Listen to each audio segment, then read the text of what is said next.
Gracias, doctor. Un gusto. Muy buenos días. Bueno, pues retomamos nuestra conversación en torno precisamente a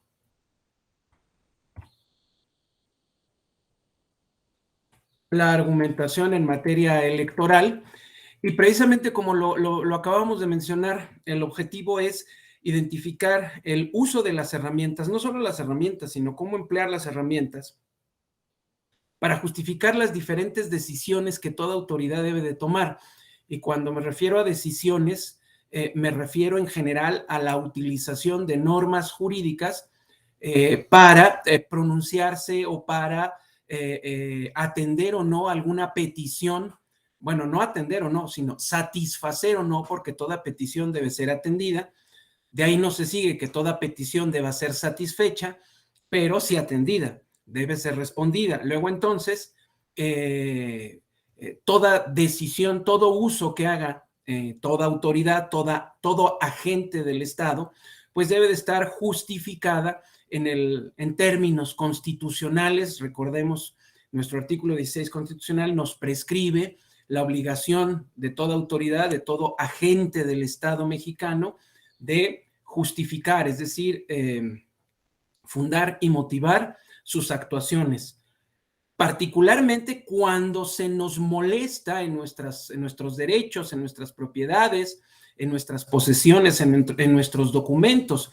Y molestarnos pues implica digamos, el alterar el curso ordinario de las cosas.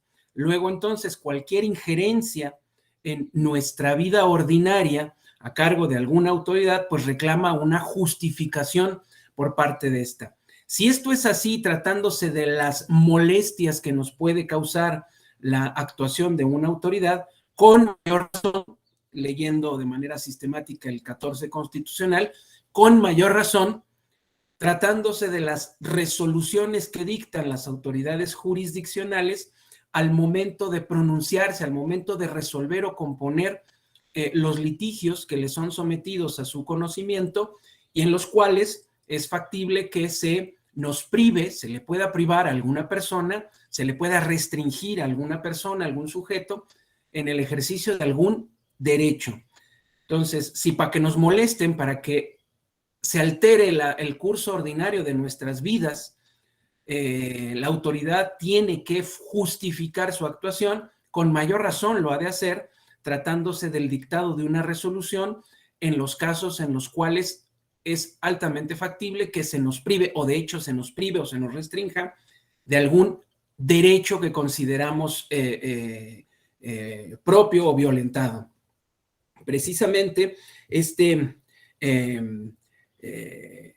ejercicio de la función jurisdiccional está regido por este principio del cual hablamos ayer, que prescribe o le prescribe a las autoridades jurisdiccionales que no es dable, no está permitido dejar de decidir ante la ausencia de norma, el silencio, ante la obscuridad del texto normativo, la falta de claridad del texto normativo, ni ante la insuficiencia, incompletitud, dirían algunas personas, de el sistema normativo o el texto normativo que se considera aplicable al caso, ni ante la ausencia, la oscuridad o falta o no claridad del texto, ni ante la insuficiencia del texto normativo, puede una autoridad jurisdiccional dejar de resolver.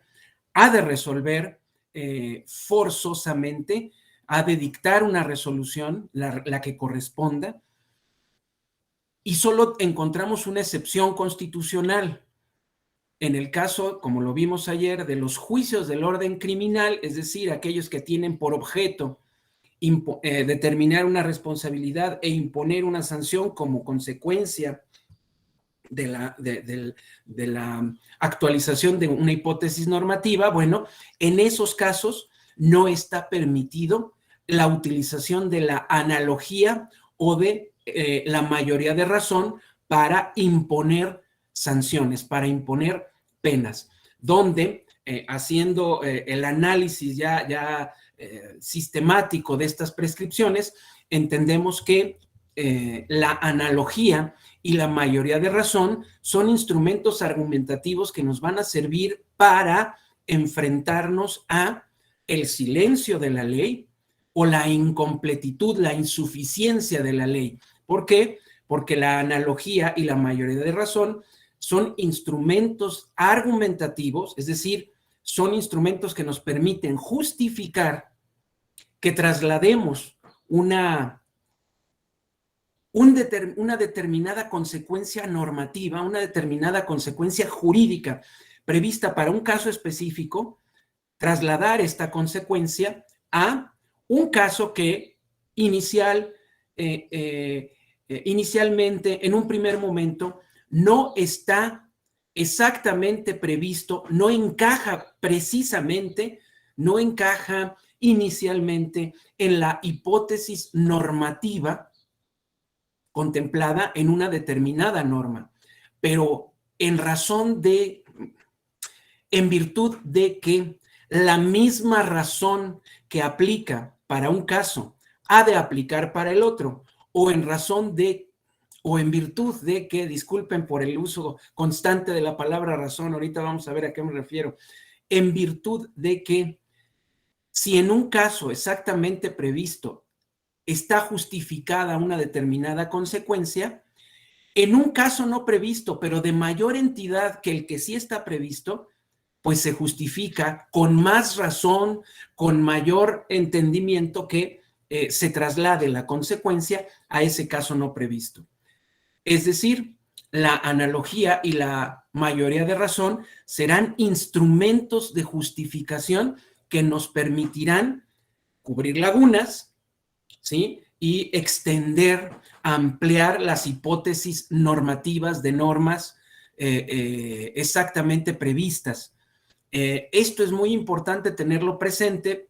Me parece que alguien en la sesión de ayer hizo mención al principio pro persona. Exactamente, el principio pro persona lo que nos prescribe, lo que constitucionalmente nos prescribe es, en términos generales, buscar en todo tiempo el mayor beneficio de las personas. En los hechos, esto nos lleva a distinguir situaciones. Cuando efectivamente se trata de amplificar o beneficiar a las personas con la ampliación de el goce de derechos, la ampliación de derechos, la analogía nos permite, ¿sí? O la mayoría de razón nos permite justificar esa ampliación. Pero por otro lado, el principio pro persona tiene también una aplicación operativa evidente. Si lo que nos prescribe es beneficiar en todo tiempo a las personas, en consecuencia, una prescripción estribaría en reducir lo más posible la afectación de los derechos. ¿Eso a qué nos lleva? A que cuando estamos en presencia de normas que imponen sanciones, por ejemplo, o que restringen ejercicios de derechos, ¿sí? Pero los restringen de manera razonable, o bien imponen sanciones razonables, hay que interpretar de manera, darle un sentido o significado al texto normativo que permita, que facilite una aplicación lo más restrictiva posible. Al contrario del beneficio que busca ampliar las hipótesis normativas, el reverso de la moneda del principio pro persona busca reducir el radio, el ámbito de aplicación de las hipótesis normativas que restringen derechos o imponen sanciones.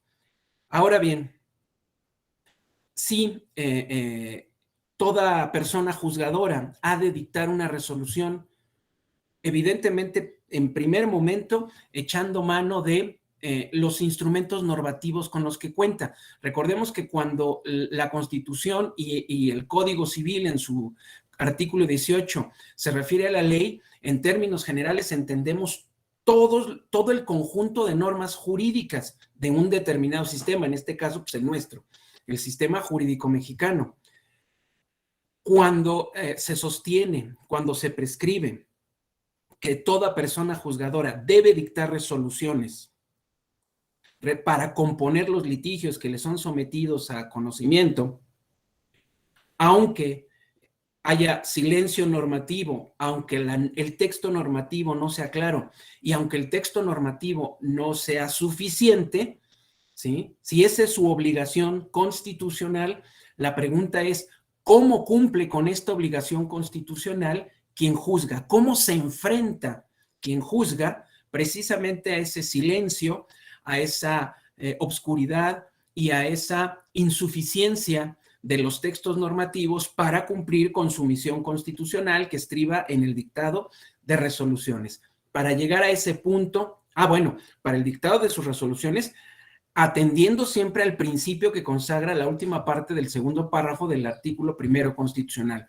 el identificado como principio pro persona. Para cumplir con ese objetivo, ¿sí?, la propia Constitución y en general el sistema jurídico nos da nos identifica diversas herramientas. De entrada, el artículo 14 constitucional ya nos identifica, como lo acabo de mencionar, dos herramientas relevantes, la analogía y la mayoría de razón. Claro, las identifica en sentido negativo, puesto que lo que no está permitido es el empleo de estas herramientas para imponer sanciones. A contrario sensu, fuera de la imposición de sanciones, la analogía y la mayoría de razón serán un par de instrumentos de entre todos los que cuenta la persona juzgadora para enfrentarse a esa oscuridad, insuficiencia o silencio de la ley, silencio normativo.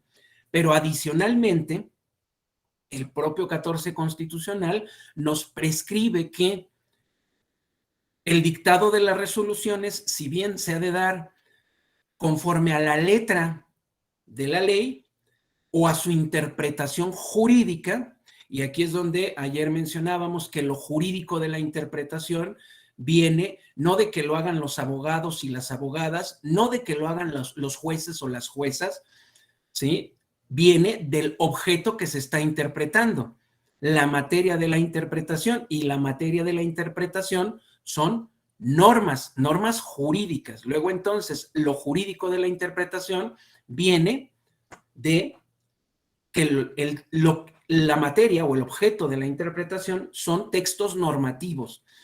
Y cuando hablamos de textos normativos, me refiero a todos aquellos documentos, dispositivos, ¿sí?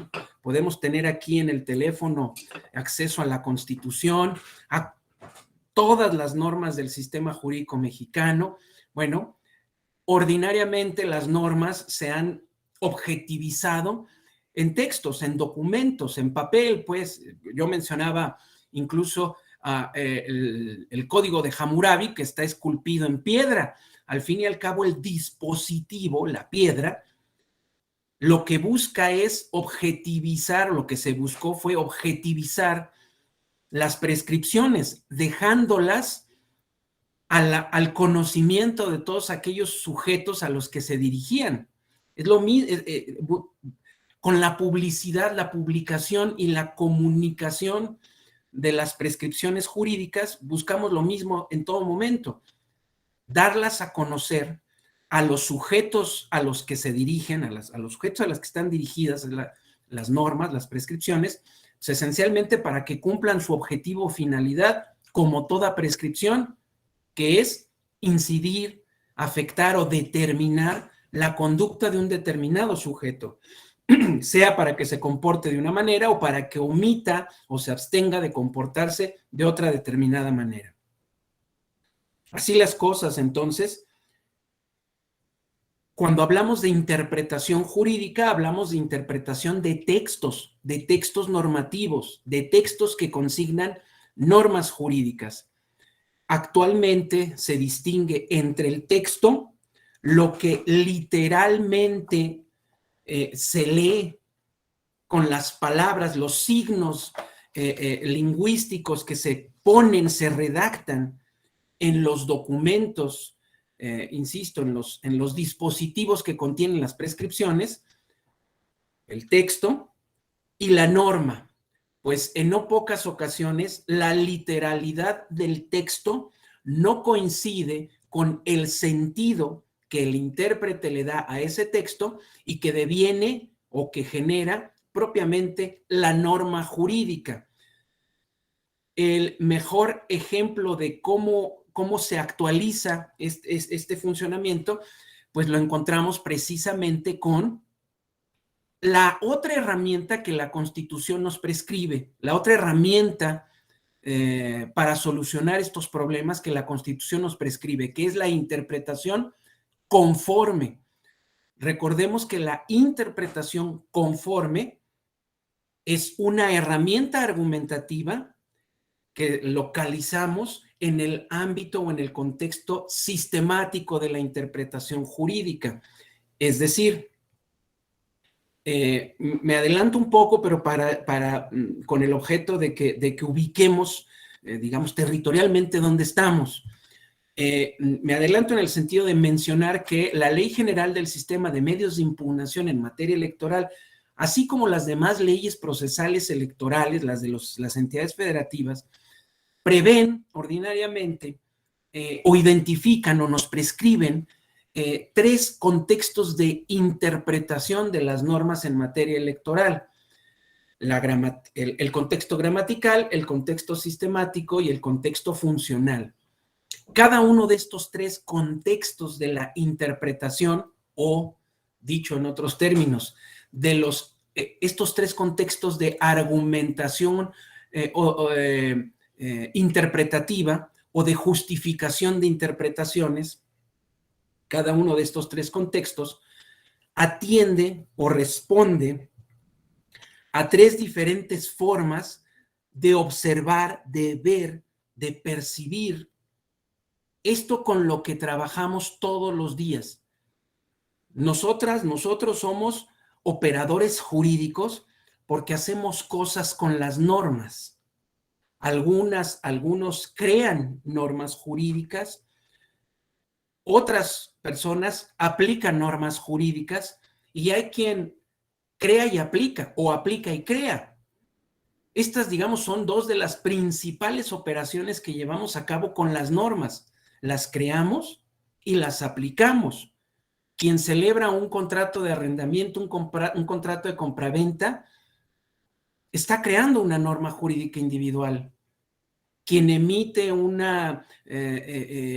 quien tiene competencia para otorgar o no una autorización o una licencia, está aplicando normas jurídicas. Quien dicta una resolución está aplicando normas jurídicas y está creando una norma jurídica, esa norma jurídica individual, ordinariamente llamada sentencia. Entonces, los operadores jurídicos son aquellos sujetos que hacen algo con las normas. Y lo que hacemos con las normas, ¿sí?, es crearlas, aplicarlas. Claro, esto fácticamente se traduce en la modificación del estado de las cosas, pero en el mundo normativo lo que hacemos es aplicar y crear. Pero entre la aplicación y la creación, o entre la creación y la aplicación, llevamos a cabo otra tarea, otra operación, que es la interpretación, la dotación, la asignación de cierto sentido o significado a un determinado texto normativo. Este texto normativo recibe ese sentido o significado específico para el caso concreto por el operador que está aplicando y a la vez está interpretando esa norma jurídica. Esto que hacemos todos los días, todos lo hacemos todos los días. Esto que todos nosotros hacemos, ¿sí?,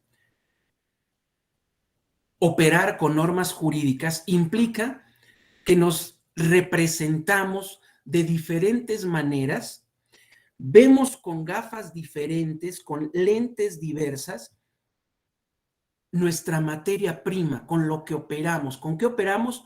Con normas jurídicas.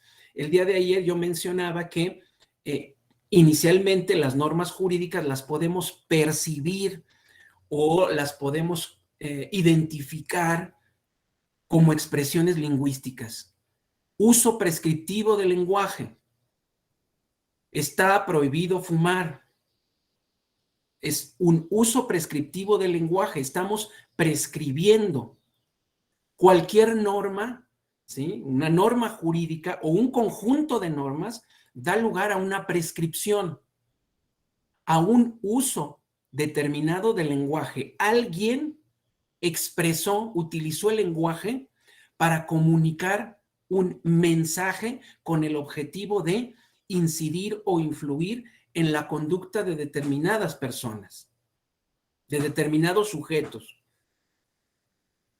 El contexto gramatical de la interpretación apela precisamente a que resolvamos las dudas que tengamos sobre el sentido de las normas, lo resolvamos de la misma manera, con las mismas herramientas que resolvemos nuestras dudas de sentido en el lenguaje cuando estamos comunicándonos ordinaria, cotidianamente con amigos, con nuestras parejas, nuestros hijos, nuestras hijas, cuando estamos leyendo cualquier texto, aplicamos eso que sabemos, ¿sí? Esas herramientas que conocemos como hablantes ordinarios del español hablado en México hoy. Y vamos resolviendo nuestras dudas de sentido, de significado, de manera cotidiana, con las mismas herramientas, ¿sí? El contexto gramatical apela a que el lenguaje en el que están expresadas las normas jurídicas, pues es el lenguaje ordinario, cotidiano, hablado en un determinado país, en una determinada comunidad, en un momento determinado. Por lo que toca al contexto sistemático, esto creo que lo mencioné ayer, partimos del presupuesto de que el conjunto de normas jurídicas está organizado, está ordenado de cierta manera. Y ese ordenamiento, ese conjunto ordenado, implica la existencia de ciertas relaciones entre las normas jurídicas. En mi afán de identificar ejemplos cotidianos, ordinarios, muy básicos para tratar de comunicar esta idea, propongo que pensemos en una unidad habitacional. Quienes vivan o quienes conozcan la Ciudad de México quizá identifiquen a la unidad habitacional Tlatelolco, una de las más grandes de la ciudad. Bueno, pues en la unidad habitacional Tlatelolco identificamos diferentes tipos de edificios. Es una sola unidad, es un solo conjunto, pero dentro de la unidad, dentro del conjunto, encontramos diferentes tipos de edificios, unos más grandes, unos muy altos, unos más largos, unos más chaparritos, unos de unos cuantos pisos. Hay diferentes unidades, pero todos quienes viven, habitan o residen en Tlatelolco son vecinos del mismo conjunto. Y al habitar el mismo conjunto se establecen diferentes tipos de relaciones entre todos los habitantes de ese conjunto. Claro, son vecinos del mismo conjunto, pertenecen o radican en el mismo conjunto, personas que pueden vivir a cientos de metros de distancia. De la misma manera que son vecinos del mismo conjunto, habitan el mismo conjunto, ¿sí? El que vive en el piso número 2 y la persona que vive en el piso número 3 o la que vive al lado o la que vive en la siguiente entrada del edificio. Las relaciones que se establecen entre todos estos integrantes del conjunto dependerán de su ubicación, pero todas pertenecen al mismo conjunto. Lo mismo sucede con el contexto sistemático de las normas. Todas nuestras normas jurídicas del sistema jurídico mexicano, pues forman parte de este conjunto. Y en razón de su ubicación, en razón de los distintos ámbitos de validez de las normas, guardan relaciones diferentes, sobre todo ámbitos materiales, ¿sí? Ámbitos territoriales de validez, ámbitos temporales de validez, las normas van guardando ciertas relaciones entre ellas. Evidentemente, el principal o el tradicionalmente principal principio de organización en este conjunto es el de jerarquía, basado precisamente en esta idea de la supremacía de las normas, de ciertas normas. Claro, al día de hoy podríamos sostener que sigue siendo igualmente válido siempre y cuando identifiquemos dentro de las normas supremas cuáles son las verdadera, auténtica o poderosamente supremas, que en nuestro sistema al día de hoy acaban siendo las normas relacionadas con derechos humanos, aunque claro, este es un debate abierto en torno precisamente a los criterios de validez, ¿sí? O los parámetros para juzgar la validez de normas en nuestro sistema. Pero así como identificamos el principio de de jerarquía, por ejemplo, pues encontramos otros principios, otras herramientas que nos sirven para justificar el sentido o el significado que le demos a los textos normativos dentro de este sistema. Mencioné yo hace un momento que la interpretación conforme se inscribe, es una herramienta interpretativa que se inscribe dentro del contexto sistemático. ¿Por qué? Pues porque precisamente si hablamos de un sistema, en un sistema no puede, o bueno, lo que se nos pide para mantener la coherencia del sistema, un sistema no puede prescribir o no debiera de prescribir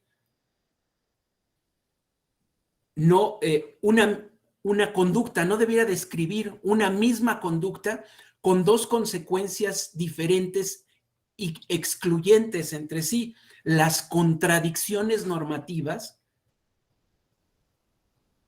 son es una disfuncionalidad de un sistema que se pretende racional. Las reiteraciones normativas tampoco son ¿cómo decirlo? Son otra disfuncionalidad de nuestro sistema. ¿Por qué? ¿Qué caso tiene? ¿Qué objeto perseguirían o se perseguiría con que dos normas prescribieran la misma conducta y generaran la misma consecuencia? Entonces, las reiteraciones, las contradicciones, ¿sí? Entre normas del sistema, digamos, no está bien visto que los vecinos se anden peleando entre sí en un conjunto habitacional, ¿verdad? Bueno, pues de la misma manera, en un conjunto normativo, en un sistema normativo, las peleas, las contradicciones entre normas se deben de evitar. Con mayor razón, ojo, con mayor razón, cuando ese conflicto entre normas se da entre normas de diferente jerarquía. Es decir, cuando la contradicción se da entre normas que no se consideran supremas y una norma suprema, lo que debemos de buscar es resolver esa contradicción. Claro, no vamos a expulsar del sistema a la primera a una norma que pelea, que contradice a una norma que se considera suprema. ¿Qué nos prescribe la Constitución? ¿Y qué ha hecho, qué hizo desde antes de que dijera eso la Constitución? El Tribunal Electoral le dio sentido y la Constitución prescribe que le demos un sentido, un significado a la norma que está contradiciendo a la norma suprema. Y ojo, no estoy diciendo que solo las constitucionales sean normas supremas. Yo solo estoy diciendo norma suprema. La discusión sobre qué son las normas supremas en nuestro sistema al día de hoy la podemos también tener, pero solo me estoy centrando en los términos. Una norma que contradiga a una norma suprema, la Constitución nos dice que antes de expulsarla del sistema, antes de correrla del sistema, antes de decretar la invalidez de la norma, debemos de buscarle un sentido que haga a esa norma lo más congruente, ¿sí? Lo más conforme posible con la norma suprema.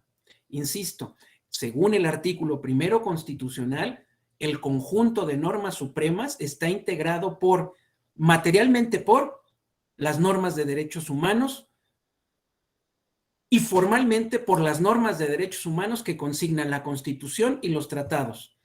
Ahí insisto en esta distinción y eso da pie a una discusión que digamos nos llevaría por otros cauces, pero me centro en este momento solo en el mecanismo, en el procedimiento.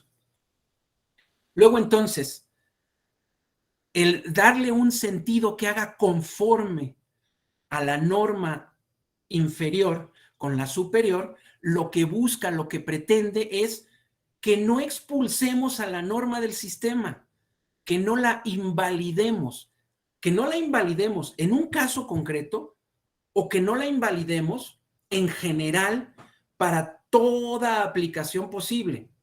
Son dos diferentes efectos, no es el mismo efecto, pero uno restringido y centrado en un caso específico, ¿sí? Los efectos relativos, y otro, ¿sí? El caso de ese mismo efecto, pero generalizado para todas las posibles aplicaciones futuras de esa norma.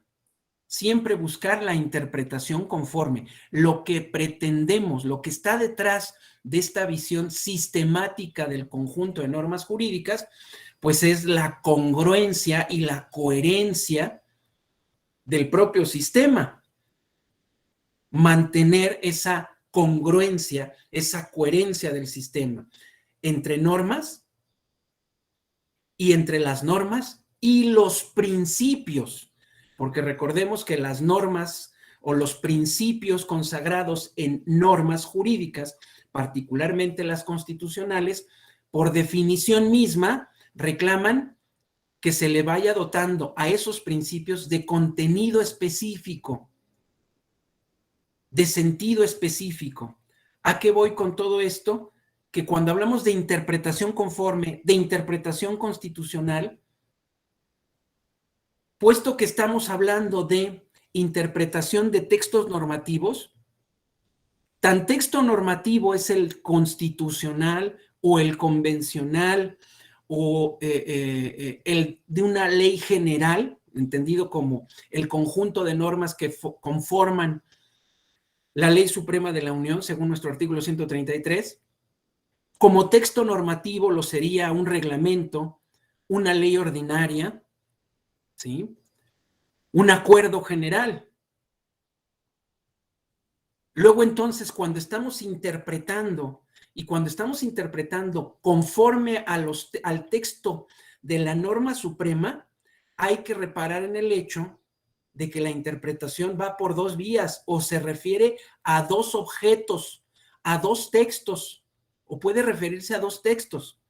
El texto de la norma suprema que nos va a servir de canon o parámetro, pero también el texto de la norma no suprema, de la norma inferior, que es materia u objeto de la interpretación y en términos operativos del control de constitucionalidad, de convencionalidad que se esté llevando a cabo. Así las cosas, entonces, mencioné ya el contexto gramatical, el contexto sistemático, y la Ley General del Sistema de Medios de Impugnación también habla del contexto funcional. ¿Cómo propongo que nos representemos al contexto funcional de la argumentación? Bueno, ya no solamente como ver a las normas, ya no solamente como lenguaje y resolver nuestros problemas de duda sobre un texto normativo, pues apelando a la utilización o no utilización de sinónimos, de sinónimos, de polisemias, de la correcta colocación, ¿sí? O la correcta lectura de los signos de puntuación, el recurrir incluso a, como herramienta nada más de orientación, a los diccionarios, ¿sí? No solo vemos a las normas jurídicas como expresiones del lenguaje ordinario, que hablamos todos los días.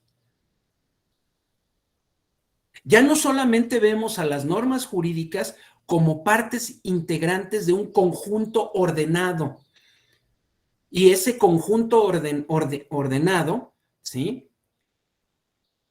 Nos da ciertos principios o ciertas recetas, no recetas, instrumentos para resolver, ¿sí?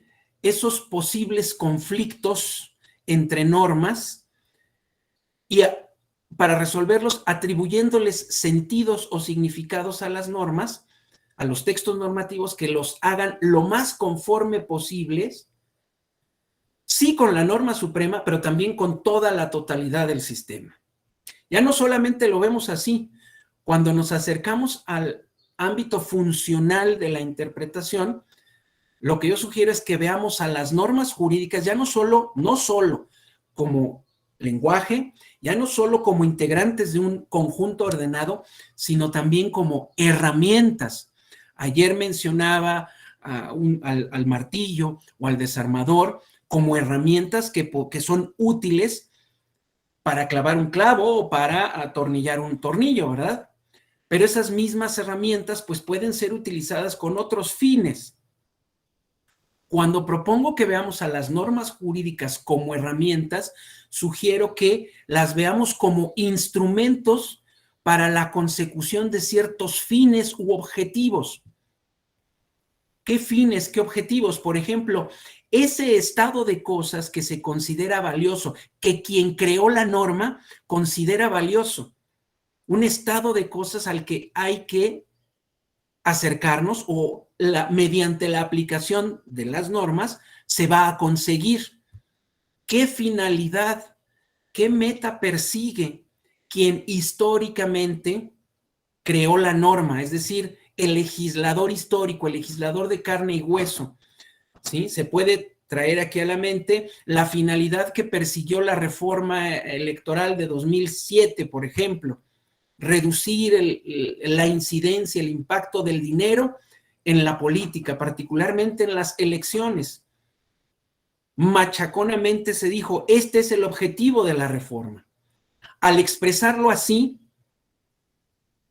una forma, una manera de justificar el sentido o el significado de alguna norma de aquella reforma, de algún texto normativo generado o producido con aquella reforma, una forma de atribuirle y de justificar un sentido o significado a ese texto normativo, válidamente puede ser o pudo haber sido el hacer referencia a la intención, a la finalidad que persiguió el legislador histórico. ¿A qué me refiero con el legislador histórico? Pues el legislador de carne y hueso, con nombre y apellido, que se expresó en los diarios de debates, que se expresó en los dictámenes correspondientes, quizá.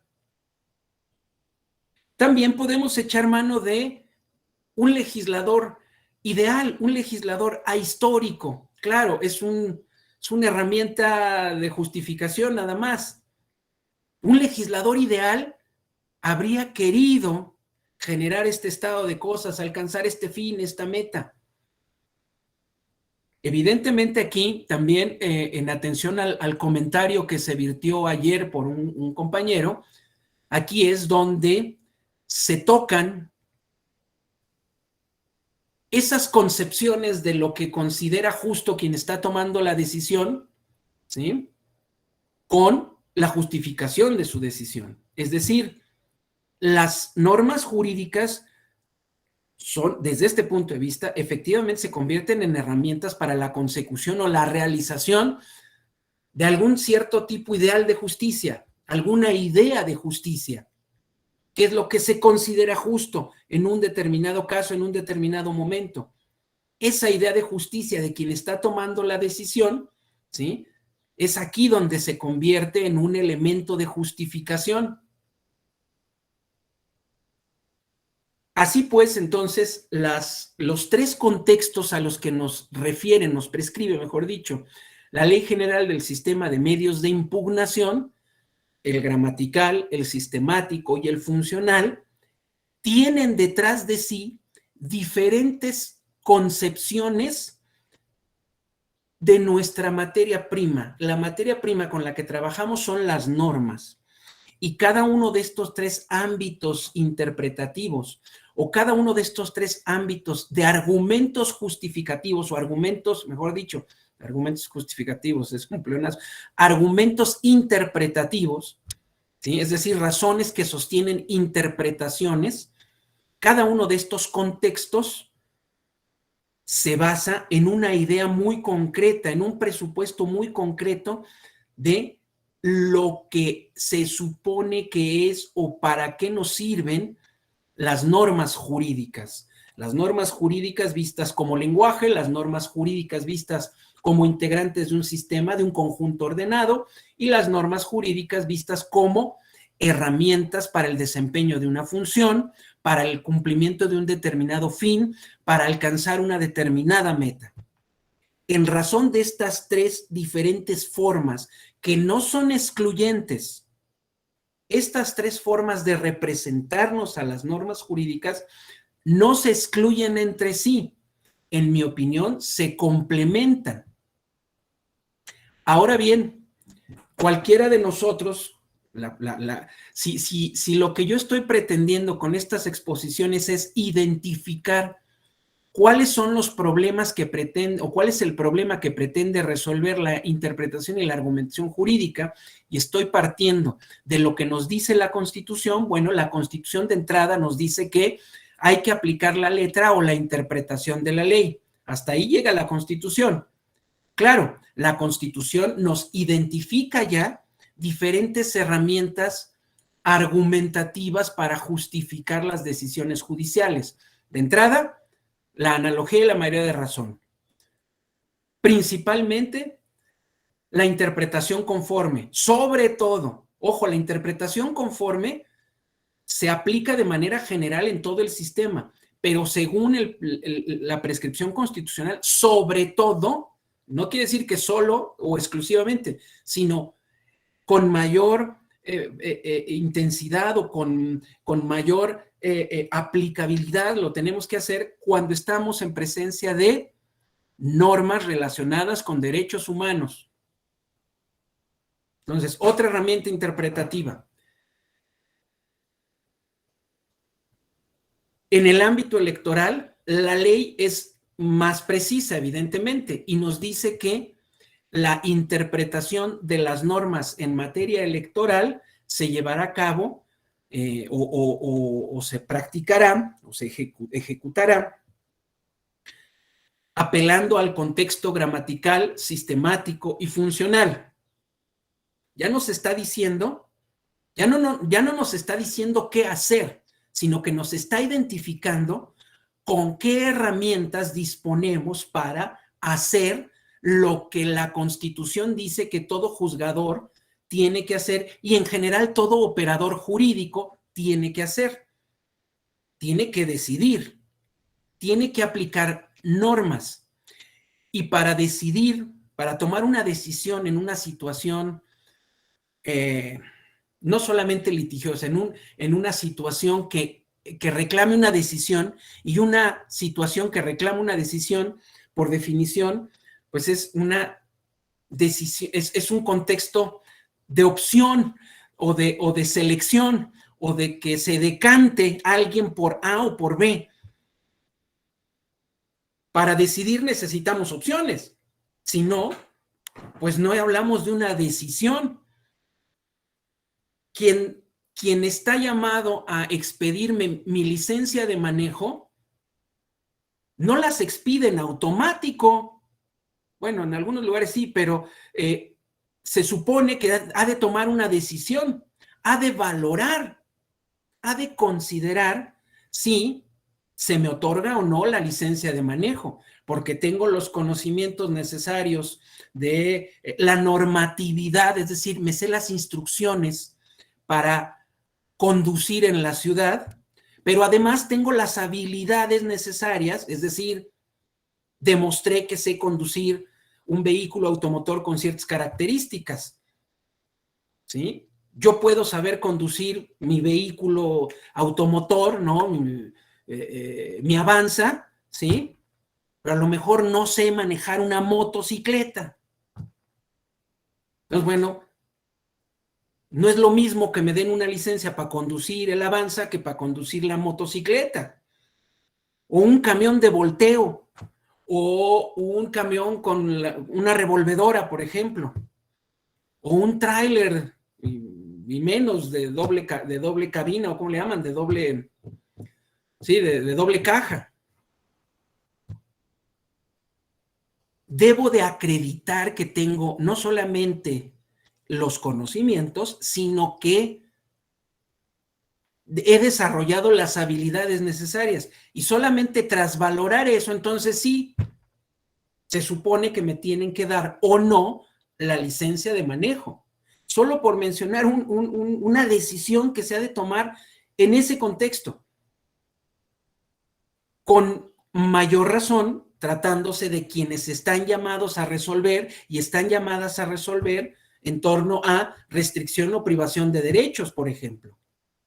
Bueno, en esas circunstancias en las cuales se tiene que tomar una decisión, la Constitución nos va dando, ¿cómo decirlo? Nos va señalando, va prescribiendo qué hacer y da las bases para indicarnos cómo hacerlo o con qué herramientas contamos para hacer lo que nos prescribe que debemos de hacer. Cuando aterrizamos entonces, bajamos o llegamos, mejor dicho, al ámbito legislativo, la Ley General de Medios de Impugnación nos identifica estos tres contextos. Entonces ya sabemos que resolvemos aplicando la literalidad de la ley. Si con la literalidad de la ley nos enfrentamos, aquí iba a llegar a esto, todo esto, ¿sí? O cualquiera de ustedes puede preguntar, no, bueno, es que se está muy bien en la explicación y en la exposición, pero ¿qué sucede en la vida real? Pues en la vida real sucede que cuando hay que tomar decisiones, podemos llegar a enfrentar dudas.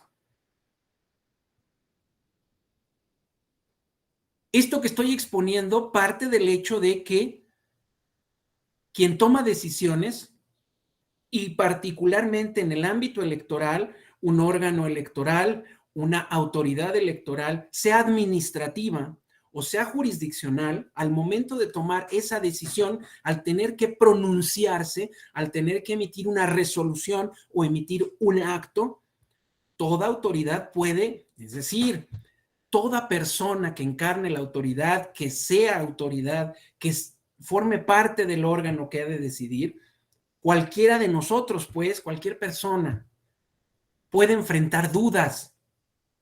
¿Cuándo enfrentamos dudas?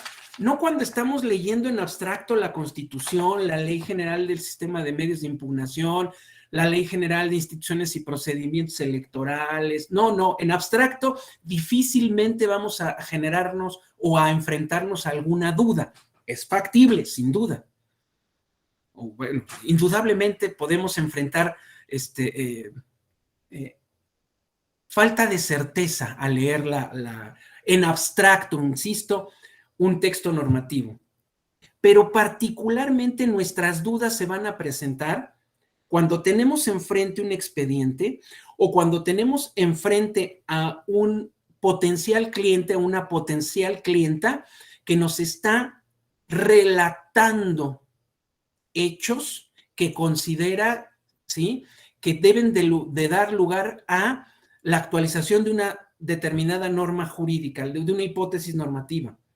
O cuando estamos en nuestro escritorio frente a un expediente sobre el cual tenemos que pronunciarnos o generar un proyecto de resolución.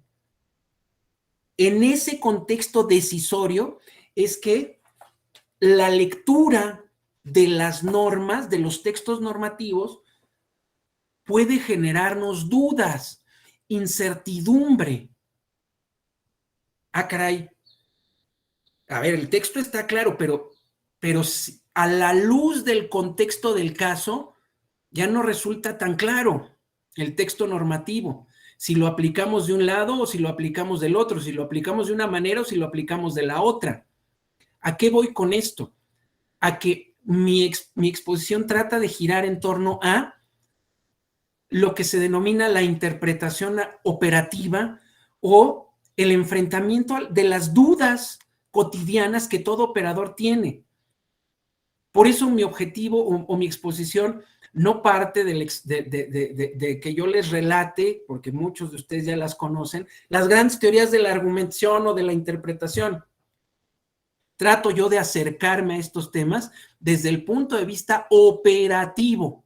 Ahí tengo yo mi expediente y tengo que generar un proyecto de resolución, sea de un órgano administrativo, de un órgano jurisdiccional, o bien el representante de un partido político viene y me plantea como abogada o abogado litigante el caso relacionado con lo que él considera una equivocada asignación de asientos por representación proporcional en un ayuntamiento o en un congreso. ¿Qué hago? Evidentemente, como les mencionaba yo, de entrada pues hacemos como un escaneo general, ¿verdad? De todo lo que sabemos. Nos acordamos tanto desde la Constitución hasta el precedente de ayer en la sala superior. Aquí lo traemos y empezamos a relacionar, a acordarnos de normas de jurisprudencia, de normas de leyes, ¿sí? De sentencias, los precedentes, y empezamos a armar una propuesta de respuesta. Pero en no pocas ocasiones podemos enfrentarnos a la duda. Ah, caray, esto que me relatan, estos hechos, estas afirmaciones que me hacen, ¿encajan o no del todo con tal o cual hipótesis normativa? Bueno, si le damos tal sentido al texto normativo, sí, la hipótesis normativa se colma con las afirmaciones de hecho que me relatan, que me hacen. Pero si le damos este otro sentido a la hipótesis normativa, los hechos no encajan, no colman la hipótesis normativa. O bien, ¿cuál es la norma con la que voy a calificar los hechos que me relatan? De tal manera que para solucionar estas dudas, y recordemos que el control de constitucionalidad que prescribe, la manera como lo prescribe la Suprema Corte, la Suprema Corte presupone la existencia de estas dudas. ¿Sí? Recordemos el criterio en torno a cómo se desahoga el control de constitucionalidad. Es decir, el control de constitucionalidad parte de que quien juzga tiene dudas,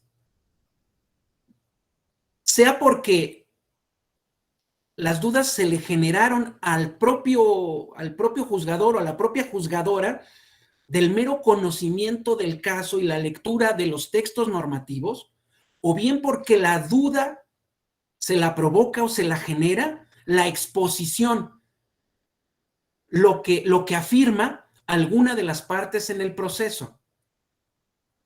Cuando las partes en el proceso no generan, no es que generen, no mencionan dudas en torno a la constitucionalidad o la convencionalidad de texto normativo alguno, ni el juzgador advierte alguna duda, no se le presenta alguna duda en torno a esa constitucionalidad y convencionalidad de los textos normativos que pretende usar para componer el litigio, cuando no hay una situación de duda, de incertidumbre, recordemos lo que dice la Suprema Corte, basta con decirlo, con mencionarlo, no hay que hacer mayor ejercicio porque ni siquiera se presentó una duda que cuestionara la presunción de constitucionalidad de nuestras normas.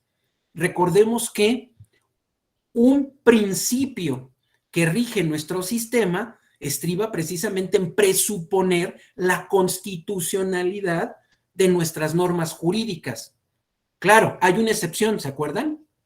Cuando esas normas jurídicas establecen una diferenciación, una distinción, cuando no hay no se atiende el principio de igualdad en la aplicación de la ley en razón de alguna de las categorías que prevé el párrafo quinto de nuestro artículo primero, las famosas categorías sospechosas. ¿Por qué son sospechosas las categorías? Pues porque en este caso la presunción se invierte. Si en principio presumimos la constitucionalidad de la norma y argumentativamente quien la cuestione tiene la carga de acreditarla, vamos, de probar esa inconstitucionalidad, en el caso del uso de estas categorías, esa presunción se invierte. Y entonces partimos de la presunción de la inconstitucionalidad o inconvencionalidad de las normas que utilizan esas categorías para establecer distinciones. Y entonces quien tiene la carga argumentativa de justificar reforzadamente que hay una razón que justifica la utilización de esas categorías para hacer distinciones es quien creó la norma, quien estableció la norma. Bueno, si esto es así, insisto, las herramientas que justifican la interpretación que se le dé a los textos normativos están ahí a la disposición de los operadores jurídicos para ser usadas cuando el operador jurídico se enfrenta a dudas, a incertidumbre en torno al sentido o significado de los textos normativos. Si ustedes me conceden esta afirmación, me permiten entonces llegar o pasar a una consecuencia evidente. ¿Cuándo usamos estas herramientas?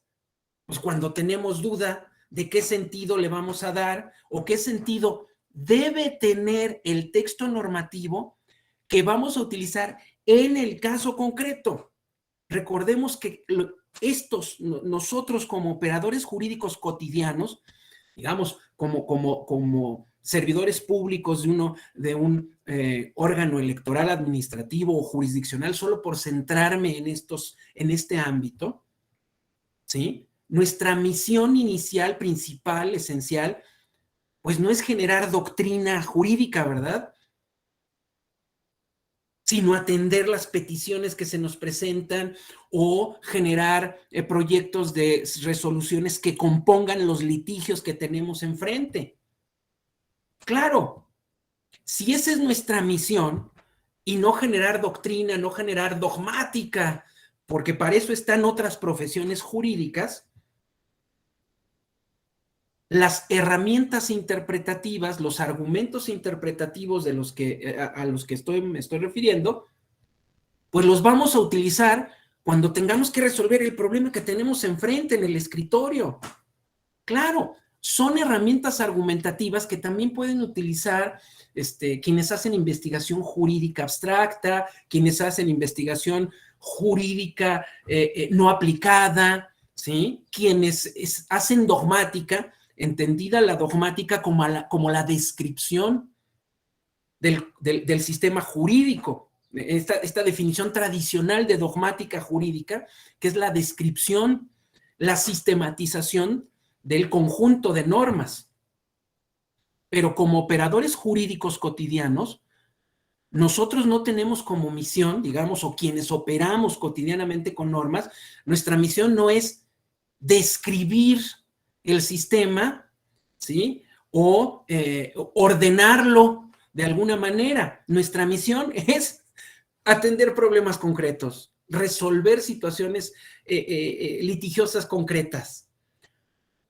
Y cuando estamos haciendo eso, podemos enfrentar dudas. Ay, ¿qué sentido le corresponde, le debe corresponder a este texto para este caso? No sé para otro, para este. Claro, las herramientas interpretativas, ¿sí? Los argumentos interpretativos van a generar, precisamente al construir la justificación de la decisión, pues van generando criterios generales que permitan ser, en razón de esa generalidad, al describir, al fijar el criterio, estamos fijando, estamos estableciendo un elemento que puede ser utilizado en un caso posterior, en un caso futuro, pero atiende a la forma misma en que estamos razonando. No es porque nuestra meta, nuestra finalidad sea crear una norma general a partir del caso concreto. Esa es una consecuencia. El precedente y la jurisprudencia, particularmente la jurisprudencia, sobre todo hoy, que también ya se genera, la Suprema Corte genera jurisprudencia mediante el precedente, ¿sí? Es una consecuencia de la manera como justificamos las decisiones particulares, con esta pretensión de generalidad, pero es una consecuencia. Ahora bien, bueno, hasta acá no sé si, porque luego yo me emociono, disculpen ustedes, pero no sé si hubiese algún comentario o alguna duda. Creo que luego me voy demasiado rápido. ¿Todo bien? ¿Todo claro? ¿Ninguna duda, de veras? Bueno, ok. Sigo entonces. Si esto es así, entonces, la consecuencia estriba en que si la Ley General del Sistema de Medios de Impugnación, por mencionar el ejemplo evidente que tenemos enfrente, me dice, bueno, interpreta de manera gramatical, sistemática y funcional. La ley en principio no nos dice, o inclusive con esta señalización, con esta prescripción, de ahí no se sigue necesariamente que debamos aplicar los tres contextos en ese orden previsto. Sin embargo, si analizamos los contextos, vamos a llegar a la conclusión de que el orden en el que están señalados, pues guarda mucha congruencia, mucha lógica con la finalidad que persiguen. ¿Cuál es la finalidad? Que son herramientas para que nosotros como operadores jurídicos resolvamos problemas. Bueno, si son herramientas, bueno, utiliza la herramienta que inmediatamente tienes a la mano. ¿Cuál es? Vea las normas jurídicas como lenguaje. Y si empleando estos instrumentos, estos argumentos interpretativos del contexto gramatical, resuelves tú, operador u operadora jurídica, tus dudas, se acabó. Ya resolviste tus dudas. No estás generando, no pretendes generar dogmática sobre el auténtico, el verdadero significado de un texto en abstracto. No. Lo que pretendemos es darle un sentido a ese texto que nos permita justificar la que consideramos la mejor decisión posible en ese caso concreto. Resolví mi duda, pues entonces ahí me quedo. Claro, como sucede con las operaciones matemáticas, siempre es deseable llevar a cabo la comprobación. Es decir, si hay tres diferentes contextos interpretativos y si es factible que aplique para un mismo problema los tres contextos interpretativos, los tres contextos de argumentos interpretativos, eso significa que puedo llegar a tres soluciones distintas a una interpretación gramatical que no coincida con una interpretación sistemática, que a su vez tampoco coincidan con una interpretación funcional. Puede llegar a darse el caso. O que la interpretación gramatical no coincida con la interpretación sistemática y funcional. Puede darse el caso. Si fuese así, llegaríamos a situaciones en las cuales al menos hay dos posibles sentidos o significados de un mismo texto normativo. Vamos, le podemos identificar a un mismo texto normativo dos diferentes sentidos, dos diferentes significados, uno funcional o sistemático, otro gramatical, o gramatical y sistemático e incongruente con un funcional, en fin. Y vamos a acabar en la misma situación en la que empezamos. Tenemos que optar, tenemos que decidir qué sentido le corresponde, cuál de los dos diferentes sentidos le correspondería, o mejor dicho, le debe corresponder al texto normativo en el caso concreto. ¿Por cuál me decanto? ¿Por cuál opto? Lo que, digamos, la ley de medios ya no nos da en principio, ¿sí? Es una directiva de selección, pero la directiva de selección está en la propia Constitución. Sí, recordamos que, de entrada, nos prescribe la interpretación conforme, pero además nos prescribe que la finalidad de todo actuar, toda aplicación de normas, ha de buscar en todo tiempo el mayor beneficio de la persona.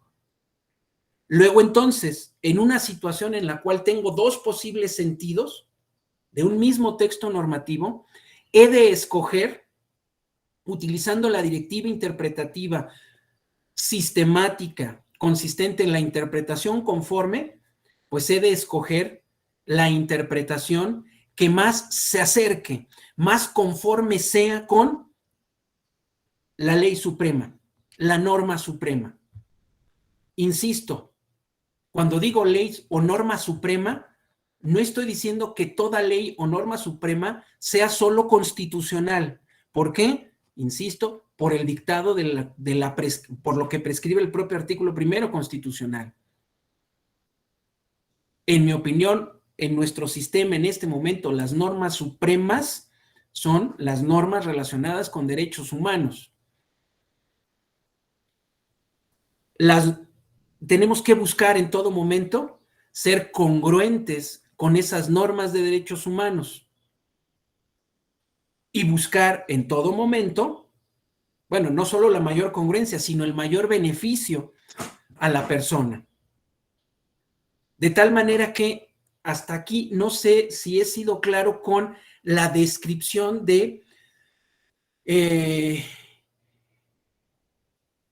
digamos, la situación a la que se enfrenta todo operador jurídico y en general las herramientas con las que cuenta, de las que puede echar mano para resolver o atender los problemas o las dudas que de interpretación tenga al momento de utilizar textos normativos para tomar una decisión.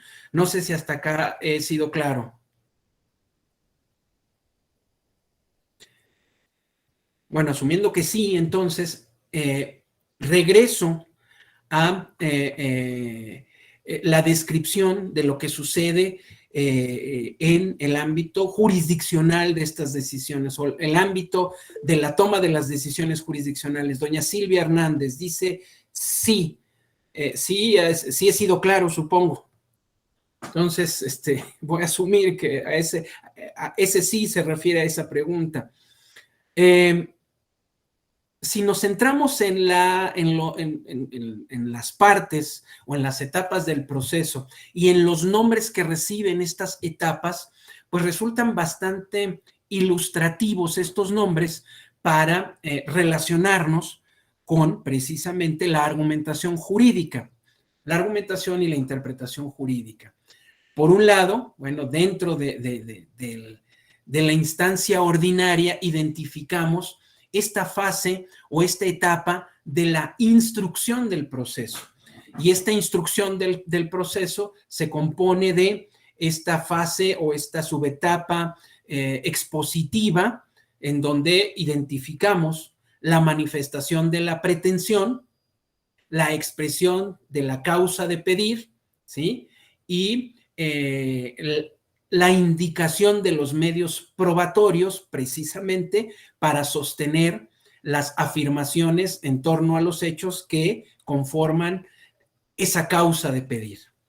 Y por otro lado, pues la manifestación o exposición de las razones que sostienen quiénes, las partes o la parte que se opone a que la pretensión de quien actúa se vea satisfecha. Las dos partes o las partes en este proceso exponen esas razones y esas afirmaciones en torno a hechos. Inmediatamente después viene el desahogo, ya se indican los medios probatorios correspondientes. Esto lo menciono porque tiene que ver con la generación de nuestras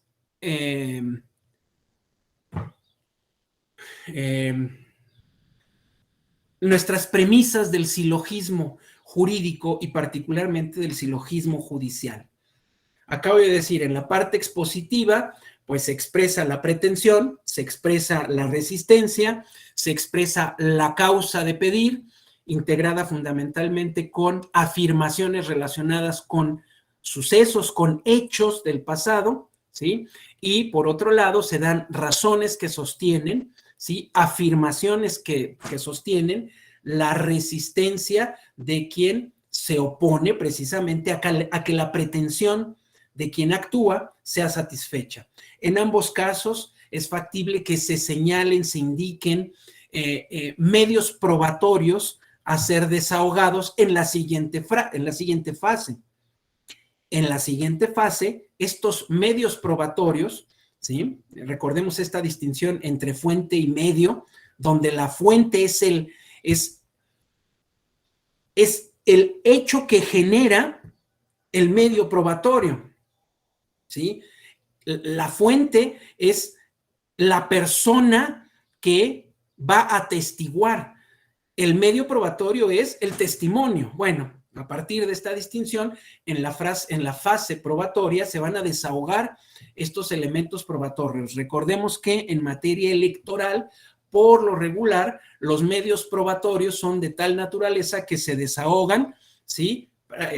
Casi todos con su mero ofrecimiento, inclusive tratándose de la prueba testimonial, ¿sí? Tenemos que acompañarla, ¿sí? En el formato, en la forma en que la propia ley nos prescribe, desahogada ante un fedatario público, en el que en esa fe pública se haga constar no solamente las expresiones, lo que manifiesten quienes están atestiguando, quienes están desahogando la prueba testimonial, sino también las razones, es decir, por qué les consta aquello que dicen que atestiguaron o que les consta. Y finalmente, esta tercera etapa, la preconclusiva o de alegatos también denominada, que tiene que ver precisamente con la posibilidad de proponer o sugerir conclusiones al cabo del desahogo de los medios probatorios, que refuercen las posiciones tanto de quien actúa como de quien resiste. Y finalmente, el juicio, que no es otra cosa sino propiamente la decisión que toma quien está llamado a dictar la resolución y que como tal, como decisión, se manifiesta, se expresa materialmente en los puntos resolutivos de la sentencia. Ahí está manifestada la decisión, ahí se expresa. En la parte llamada considerativa o en los considerandos de la decisión, lo que va de la sentencia, de la resolución, lo que identificamos son las razones esgrimidas por quien juzga para sostener su decisión, pero la decisión está plasmada propiamente en los puntos resolutivos. Se confirma, se modifica o se revoca, en el caso de los medios de impugnación de los que ordinariamente conoce este tribunal, el acto impugnado, el acto o la resolución impugnada. Esa es la decisión. Y lo que se consigna en los considerandos o en la parte considerativa o como ya en algunas sentencias se le denominan, las razones de la decisión, pues son eso, las razones, las justificaciones que sostienen la decisión consignada, establecida, prescrita en los puntos resolutivos. Y en esos considerandos es donde vamos a identificar, en esa parte de la sentencia, es donde vamos a identificar la construcción tanto de la premisa normativa como de la premisa fáctica que van a constituir, digamos, el silogismo que va a justificar o que va a ser la forma mediante la cual se va a sostener la decisión plasmada en los resolutivos, o el conjunto de silogismos. También esto es importante mencionarlo, ¿sí? Podemos estar en presencia de una cadena de silogismos que al final, ¿sí? Derivan en un silogismo que concluye o encierra o consigna toda la información o todas las afirmaciones derivadas de otros silogismos, de otros silogismos contenidos en los propios considerandos, ¿sí? Ahora bien, no es este. Evidentemente, cuando hablamos de la instrucción, hablamos de esa etapa en la cual el objetivo o el objetivo de esta etapa estriba en, pues, incorporar, hacer llegar al proceso toda la información necesaria, pertinente, indispensable para el dictado de una resolución, de la resolución que corresponda. Y cuando digo información, ¿sí? Utilizo la palabra en el sentido más amplio posible. Es decir, proporcionamos razones normativas, es decir, señalamos normas, y por decir normas me refiero desde la Constitución, insisto, hasta el último precedente de la más reciente sesión del máximo órgano de resolución en materia electoral, por ejemplo.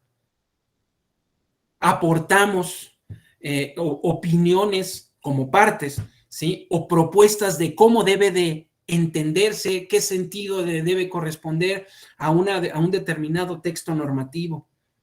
Pero evidentemente también al hacer afirmaciones respecto de lo que sucedió, es decir, al aportar hechos, aportamos también información. Y al aportar y al desahogar medios probatorios, pues evidentemente aportamos al proceso medios para acreditar o no esas afirmaciones que se han hecho en torno a lo que sucedió. Y recordemos que no solo las partes pueden aportar medios probatorios, lo que las partes exclusivamente las partes, en mi opinión, pueden aportar hechos, es decir, afirmaciones respecto de lo que pasó. Pero no solo las partes pueden aportar medios probatorios, es decir, la autoridad jurisdiccional, ¿sí? Está facultada en general, pero también en particular en la materia electoral, está facultada para ordenar el desahogo de diligencias para hacer llegar al proceso más información. La ley dice diligencias para mejor proveer. No dice proveer en favor de una parte o en favor de la otra, no. Para mejor proveer, es decir, para dictar de la mejor manera posible la resolución que corresponda. ¿Por qué? Porque otra vez podemos estar en presencia de que quien toma la decisión aún no considera que tiene toda la información para tomar la decisión que corresponda. Estima que le falta información y por lo tanto es necesario y ordena que se desahoguen diligencias para informar mejor el proceso y proveer de mejor manera, es decir, dictar la resolución que mejor corresponda, no a favor o en contra de una parte, sino que considera mejor. Ahora bien, evidentemente con esta información lo que hacemos, los operadores jurídicos, sobre todo quienes tienen que tomar las decisiones jurisdiccionales, pues es construir argumentos o razones. Ya había yo mencionado ayer la necesidad de tener presente esta distinción entre explicar y justificar. Tratándose de las decisiones jurídicas y particularmente de las decisiones jurisdiccionales, lo verdaderamente importante no es que expliquemos en el sentido de qué causó o qué llevó a la autoridad a tomar una u otra decisión, sino que identifiquemos las razones, las justificaciones que dicha autoridad esgrime para sostener la corrección de su decisión. Donde, insisto, el término corrección de la decisión se refiere a que al contrastar, o mejor dicho, al analizar la decisión correspondiente, al contrastarla con un cierto canon o parámetro, pues concluyamos que esa decisión es conforme, está de acuerdo, se apega a ese canon o parámetro que estamos utilizando para calificar la corrección de la decisión. Y aquí retomo también la intervención del compañero que hizo mención al tema de la justicia. Cuando yo afirmo que analizamos las decisiones jurisdiccionales, en general, en la academia o cuando nos tomamos un café o en las redes sociales para decir, es que el tribunal se equivocó, estamos analizando la sentencia. Pero de la misma manera se lleva a cabo un análisis cuando esa sentencia, otra sentencia, no las del tribunal o no las de la sala superior, porque esas ya son irrevisables en el contexto jurisdiccional, ¿sí? No hay otra autoridad que revise las sentencias de la superior, por ejemplo, pero en otro contexto jurisdiccional, ¿sí? Una sentencia de un tribunal electoral estatal o una sentencia de una sala regional de este tribunal puede o es susceptible de ser revisada, analizada jurisdiccionalmente, es decir, la revisión judicial de esas sentencias. Tanto los que revisan, analizan, critican sentencias en la red, como académicos, como opinadores o como ciudadanía en general, porque es muy válido hacerlo y es muy sano hacerlo, ¿sí? Como quienes en el contexto de un proceso y una impugnación están llamadas a revisar judicialmente la corrección de una determinada resolución o de un acto de autoridad, analizan y para analizar se compara la decisión contra un determinado canon o parámetro. Todo estriba, aquí lo relevante estriba en cuál es el canon que vamos a utilizar para calificar esa decisión. Evidentemente en el ámbito jurisdiccional, a lo que atendemos, ¿sí? A lo que se atiende, lo que se usa, pues es a la ley suprema, ¿verdad?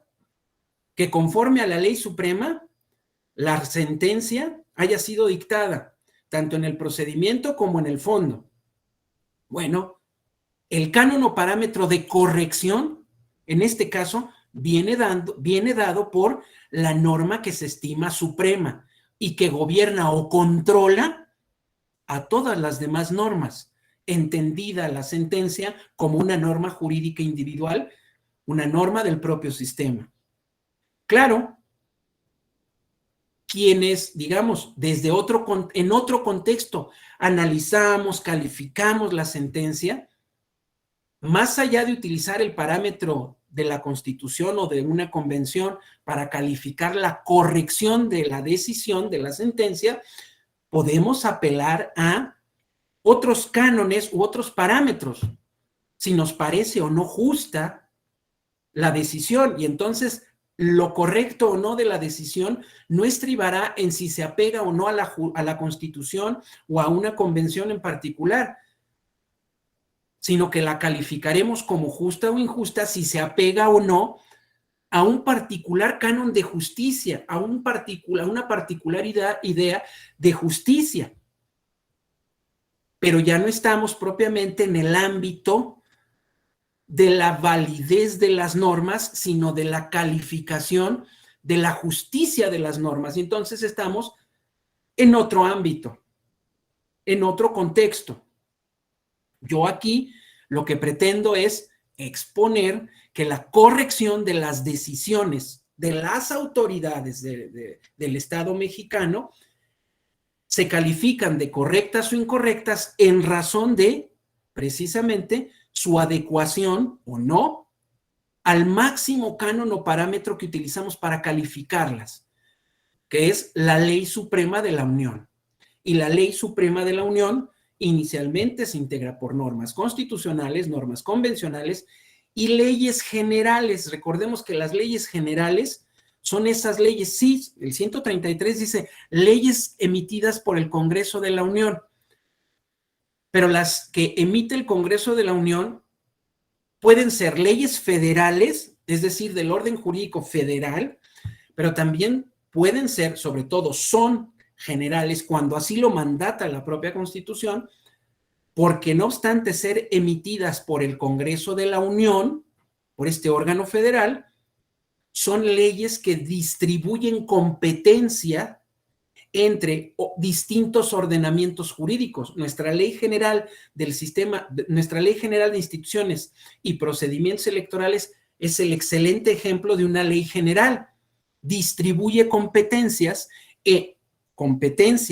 en el ámbito electoral entre los órdenes federal y de las entidades federativas. Evidentemente, cada entidad federativa, nos vemos, don Martín, que le vaya bien.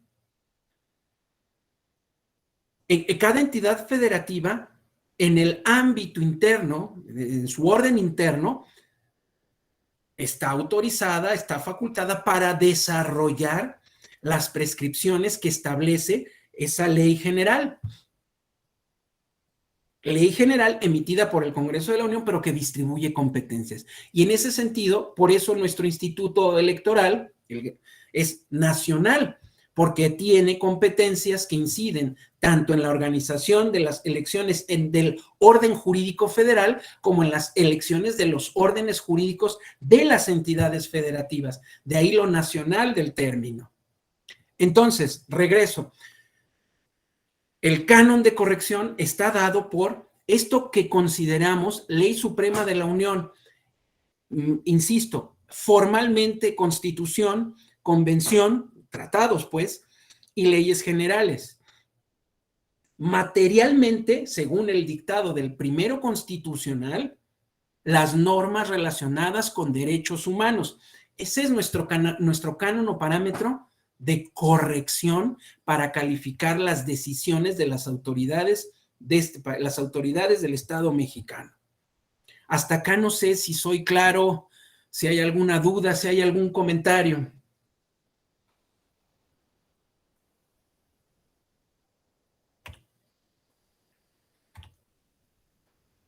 Bueno, aquí les muestro entonces algo de lo que ya hemos estado hablando, a lo que he estado haciendo referencia.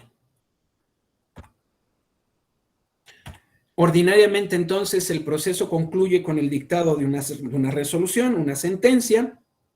Claro, podemos identificar resoluciones o sentencias que desechan o sobreseen al lado de las sentencias que entran al fondo de la cuestión planteada. Recordemos que, como bien nos prescribe el 17 constitucional, ¿sí? Las resoluciones, la justicia se debe administrar en los plazos, es decir, en los tiempos, en los periodos prescritos para ello, pero también en los términos prescritos por las propias normas.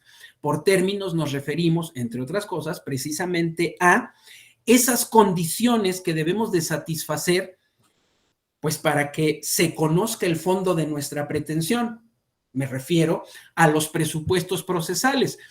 Regresando o insistiendo con mis ejemplos ordinarios o cotidianos, si yo llego y le toco la puerta al tribunal, a este tribunal electoral, ¿sí? Le toco la puerta, ¿sí? Y le digo, ábreme porque necesito que me resuelvas mi conflicto intrapartidista, por ejemplo, relacionado con la determinación de candidaturas, o fíjate que me acaban de expulsar de mi partido y yo no estoy de acuerdo con lo que hizo mi partido. Bueno, si yo voy y le toco la puerta al tribunal, ¿sí?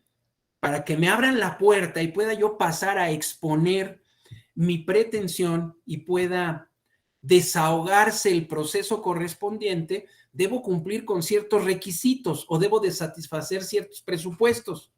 Debo de llegar a tiempo, debo de llegar oportunamente a tocar la puerta. Debo de tocar la puerta correcta de la autoridad adecuada. Debo de acreditar, ¿sí?, que tengo cierto interés en el litigio o en el conflicto que estoy planteando.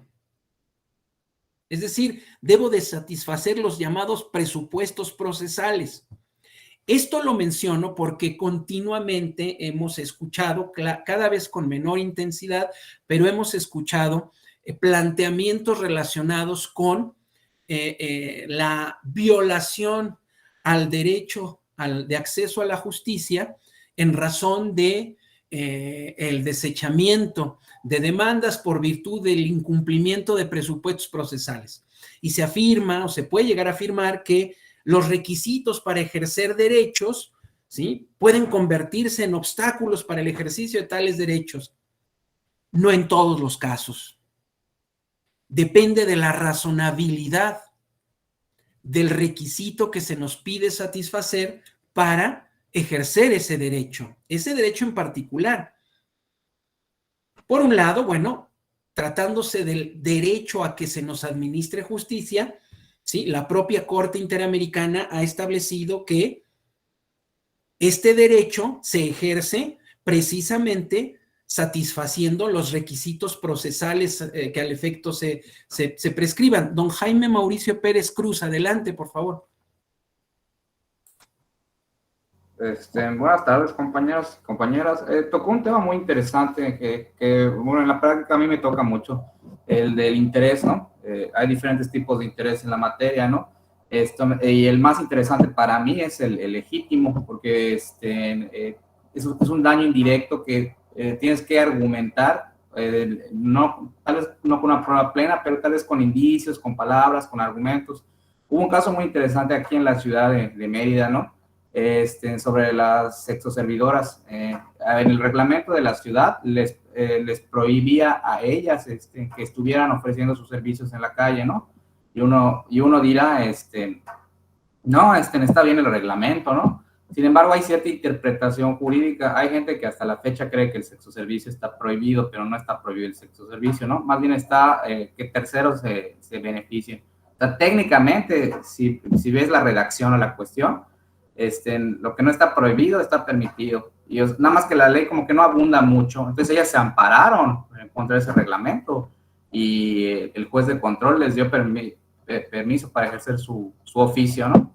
Un caso bastante interesante de argumentación jurídica. Es cuanto de mi comentario. Muchas gracias, don Jaime.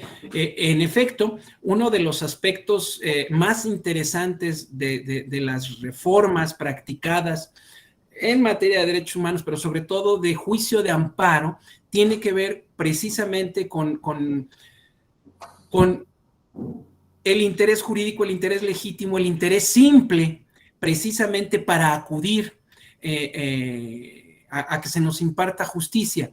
Y muy en coherencia o muy en congruencia con pues esta reforma en materia de derechos humanos, ¿sí?, de lo que se busca es precisamente facilitar este acceso a la impartición de justicia, evitando o haciendo a un lado la posibilidad de que la persona, no solo el ciudadano, la persona en general, tenga que construir un razonamiento rebuscado o complicado para solicitar precisamente que se analice o se conozca su pretensión. Pues bastaría por lo regular, con manifestar un interés simple, sobre todo tratándose del juicio de amparo, para la procedencia del mismo. Claro, hay que ver, sobre todo también en materia electoral,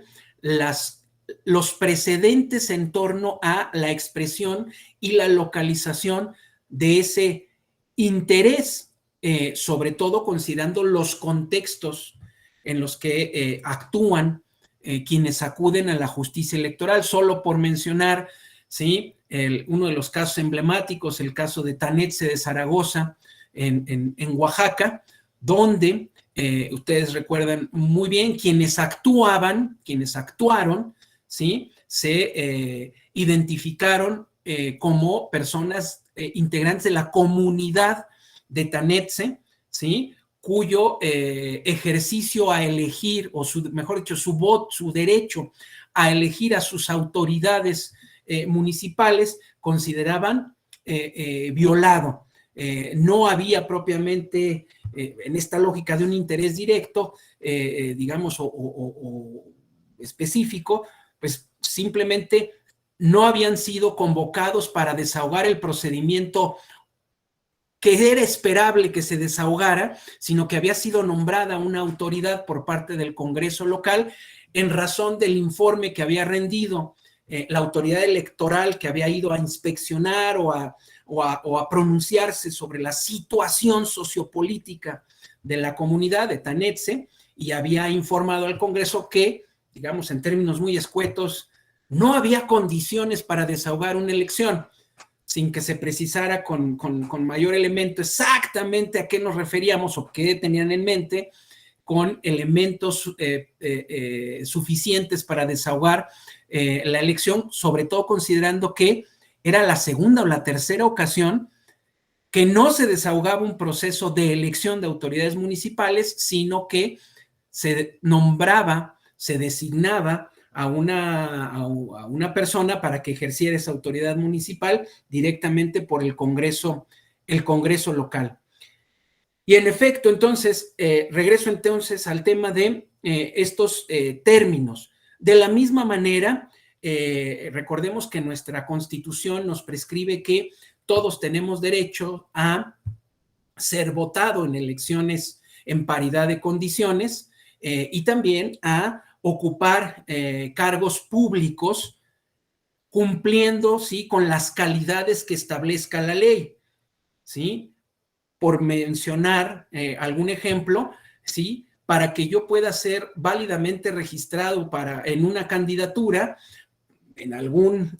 para ocupar un cargo en algún ayuntamiento, pues debo de acreditar, por ejemplo, mi vecindad y mi residencia, que son dos requisitos diferentes, porque puedo ser vecino, pero no haber residido el último año previo al de la elección, de tal manera que tengo que acreditar esa calidad de vecino, de residente, o debo de acreditar, ¿sí?, que tengo la edad pertinente, suficiente, acordada, prescrita para participar en el proceso de elección de mis autoridades.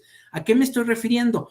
No a los 18 años que nos prescribe la Constitución, sino, y regreso a elecciones por sistemas normativos internos, ¿sí? De nuevo, algún ejemplo en Oaxaca, donde la propia comunidad fijó como edad mínima para participar en la elección de autoridades municipales me parece que eran los 23 años, y se somete a escrutinio judicial la constitucionalidad de ese requisito, ¿sí?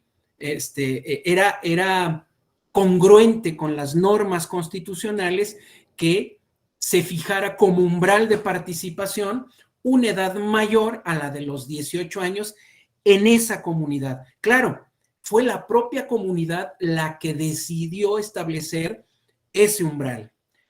Esto solo por mencionar algunas condiciones que debemos de satisfacer o algunos términos con los que tenemos que cumplir, algunas condiciones o prerequisitos para el ejercicio de algunos de nuestros derechos. E insisto, no todo requisito para ejercer nuestros derechos es por sí mismo un obstáculo o una restricción al ejercicio de ese derecho. Todo depende de lo razonable que sea dicho requisito o dicho presupuesto para ejercer el derecho del que se trate. Perdón, acá siempre se me va el... Bueno, regresando entonces a la redacción de sentencias o resoluciones en materia electoral, bueno, nos queda claro que deben de estar fundadas y motivadas. Y recordemos que el requisito que nos prescribe el 16 constitucional, pues implica esta obligación de la autoridad a justificar las decisiones, sus decisiones, para evitar que las decisiones que se tomen resulten arbitrarias. Y en esto consiste precisamente este principio de todo Estado constitucional de derecho, el principio de legalidad o garantía de legalidad, que estriba en que, como ya bien mencionó don Jaime Mauricio, así como los ciudadanos tenemos el derecho a hacer todo aquello que no está expresamente prohibido, resulta que nuestras autoridades, luego a algunas se les llega a olvidar, pero por lo regular a nuestras autoridades deben de tener muy claro que solo pueden hacer aquello como autoridades que tienen expresamente permitido. Y recordemos que en el ámbito de las normas jurídicas facultan o autorizan, y las normas jurídicas también, digamos, prescriben facultades de ejercicio obligatorio.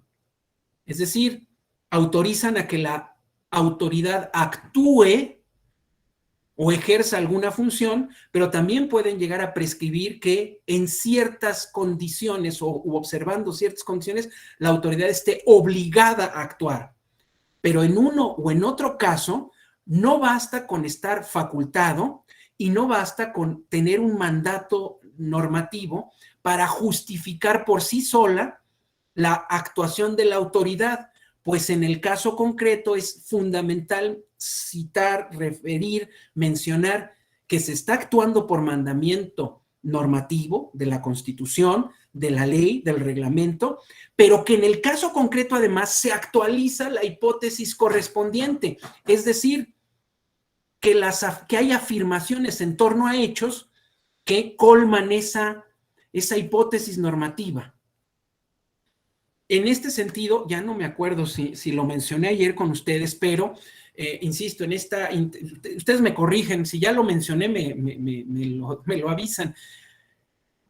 En mi pretensión de ejemplificar de las maneras más ordinarias o cotidianas, les propongo que imaginemos que nuestra operación como operadores jurídicos, nuestro funcionamiento, nuestro actuar como operadores jurídicos, es muy similar al que se sucede con esta esfera bicolor, azul y rojo, con el que ponemos a jugar a los bebés y a las bebés, ¿sí? Este juego, esta esfera bicolor, la abrimos y tiene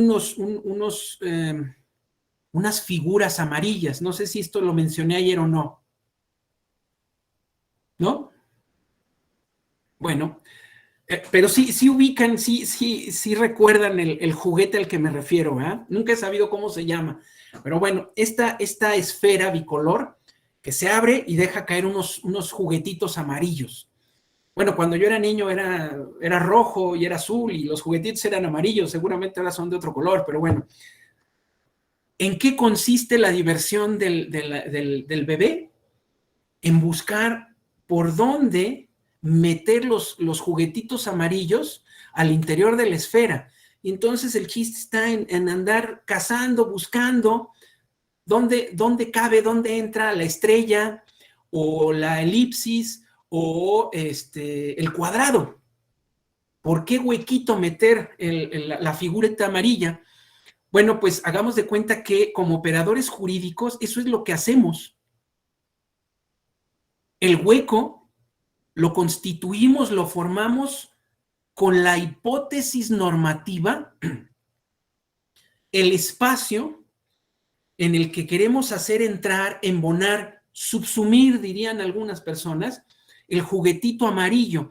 Y el juguetito amarillo lo constituimos, lo formamos con lo que está probado.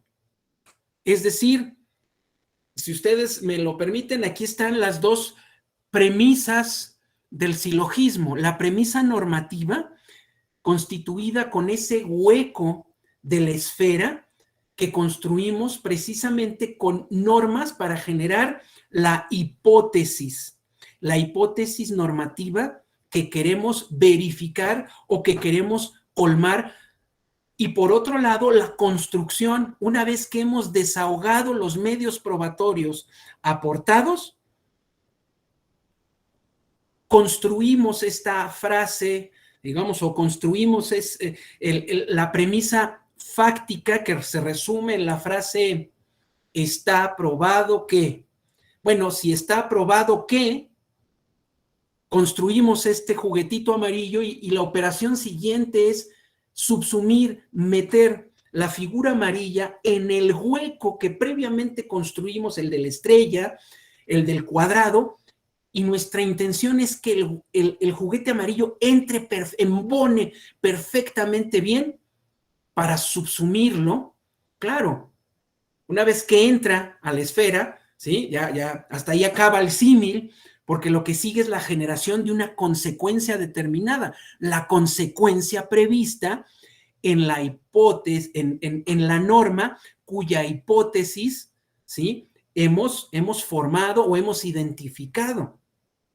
Claro, a diferencia de lo que sucede con este juego, esta esfera bicolor, que está construida con plástico duro, pues sí, también podemos morder, el bebé puede morder la esfera, le podemos pegar con un martillo y la podemos romper, la podemos dejar caer de un tercer piso y se hace pedazo. Sí, la podemos deformar y la podemos destruir, evidentemente, pero está hecha de plástico duro la esfera. ¿A qué voy con esto? Que es muy difícil que le cambiemos la figurita a la estrella o le cambiemos la figurita al cuadrado. Siempre va a ser del mismo tamaño, ¿verdad? Pero esto no sucede así con las normas jurídicas, porque nuestras normas jurídicas son dúctiles. Tan son dúctiles que nos hemos pasado 2 horas ayer y casi 2 horas hoy hablando de herramientas para justificar la dotación de sentido o significado a los textos normativos. Y hemos mencionado en varias ocasiones lo que nos prescribe el artículo primero constitucional, el principio pro persona en estas dos grandes facetas o dos grandes manifestaciones. Cuando tratemos de beneficiar a las personas, amplía, extiende la hipótesis normativa.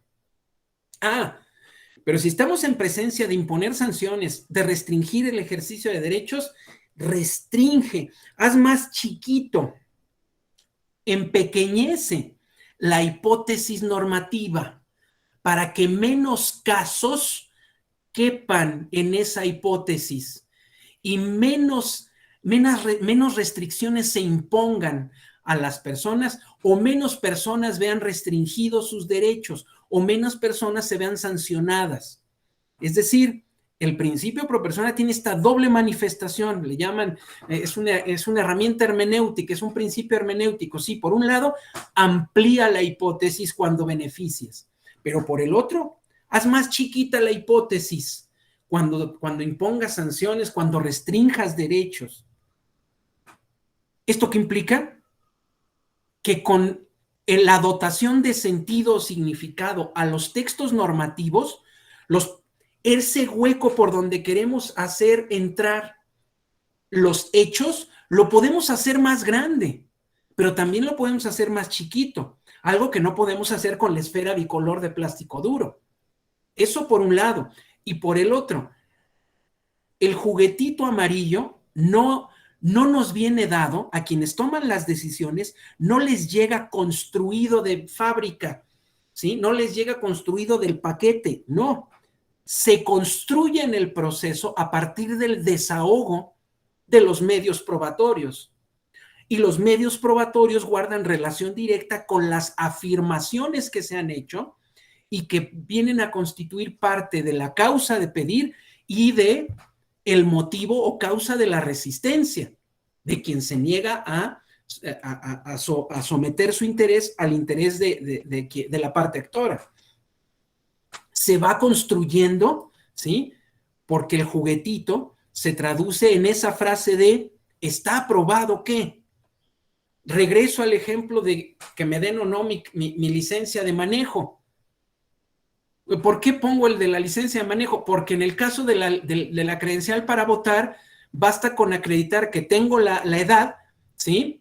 Y que yo soy quien soy, porque el presupuesto es que tengo un modo honesto de vivir, no tengo que acreditarlo. Y evidentemente, para alcanzar la ciudadanía y obtener mi credencial que acredita mi ciudadanía, no debo de acreditar ninguna habilidad ni ningún conocimiento. En cambio, para adquirir, obtener o que me concedan mi licencia de manejo, debo de acreditar cierto conocimiento y debo de acreditar ciertas habilidades. Luego entonces, quien toma la decisión afirma, está aprobado que Carlos conoce el reglamento, es decir, conoce las instrucciones para conducir por la ciudad y tiene las habilidades pertinentes suficientes para conducir por la ciudad con esas instrucciones. ¿Qué les gusta? Una revolvedora de cemento, pues, o un camión de volteo, o una motocicleta. Y entonces, en consecuencia, se le otorga, se le da, se le concede la licencia para que la maneje, para que maneje ese vehículo. Así las cosas, entonces, y regresando a esta idea de la garantía de legalidad, bueno, las autoridades en general, pero particularmente las autoridades del Estado, las autoridades públicas, pues se han de comportar, han de actuar, mejor dicho, conforme a lo que expresamente prescribe las normas que les dan competencia para actuar. Aquí les dejaré en la presentación estos criterios judiciales en torno a cómo habremos de entender esto de la fundamentación y la motivación, la finalidad de la garantía de legalidad, que estriba precisamente en que nos comuniquen las razones, ¿sí? Porque no basta con que nos digan, está usted condenado a tantos años de prisión. Lo verdaderamente importante es que nos digan por qué.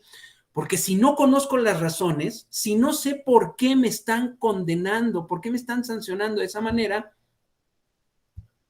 ¿cómo voy a cuestionar, cómo voy a combatir esa decisión si no me dan las razones? ¿Cómo me voy a defender si no me dicen por qué me están clausurando mi restaurante? ¿Cómo me voy a defender si no me dicen por qué, con base en qué, con argumentos, con qué tipo de argumentos me están suspendiendo mis derechos? ¿O me están negando la concesión de alguna licencia o permiso?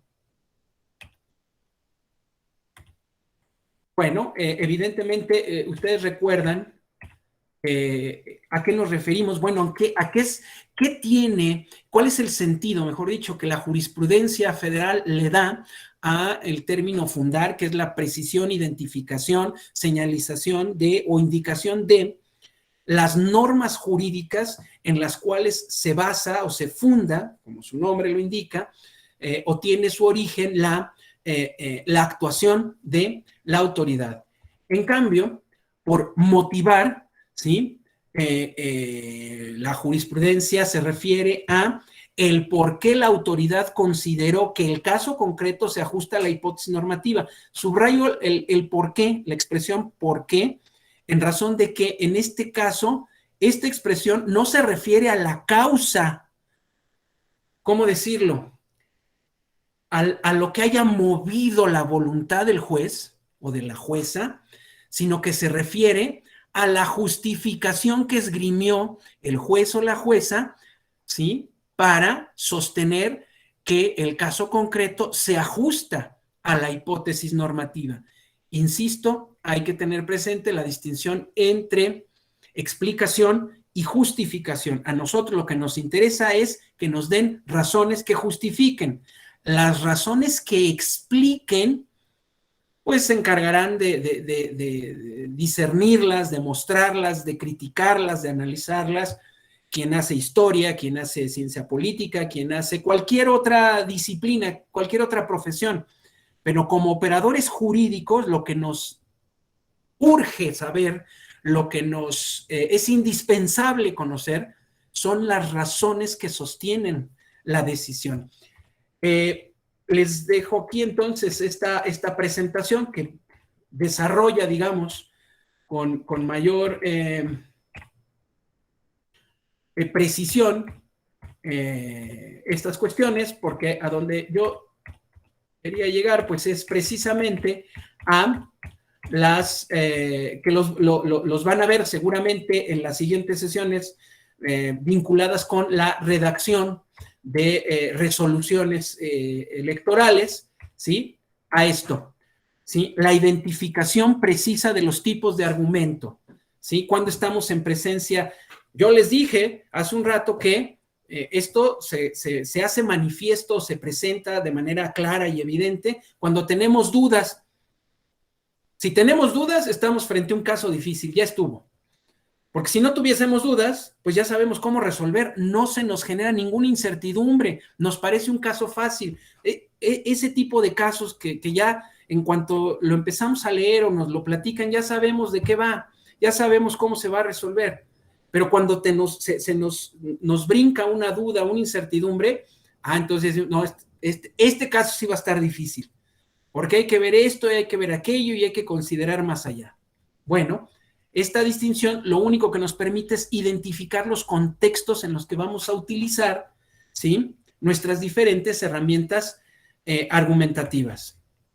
Los criterios de los que ya hablé y que se refiere, aquí se muestran esas ideas que presuponen estos criterios, ¿sí?, los diferentes tipos de directivas interpretativas, el principio pro persona que estuvimos mencionando continuamente, y las otras directivas interpretativas que encontramos, por ejemplo, en la Convención Americana de Derechos Humanos. En fin, les haré llegar esta presentación a través de mis compañeros de capacitación externa. Hasta acá no sé si hubiese algún comentario, alguna duda en torno a esta exposición. Confío en que aterrizarán todavía con mayor precisión al momento de analizar la redacción de sentencias y resoluciones en materia electoral, pero aquí les hago llegar esta presentación. Si no hubiese alguna duda, algún comentario, pues a mí no me resta más que agradecerles a todas su asistencia y su paciencia en esta sesión, y me reitero a sus órdenes. Carlos Báez, responsable de la unidad de investigación en esta escuela judicial, en este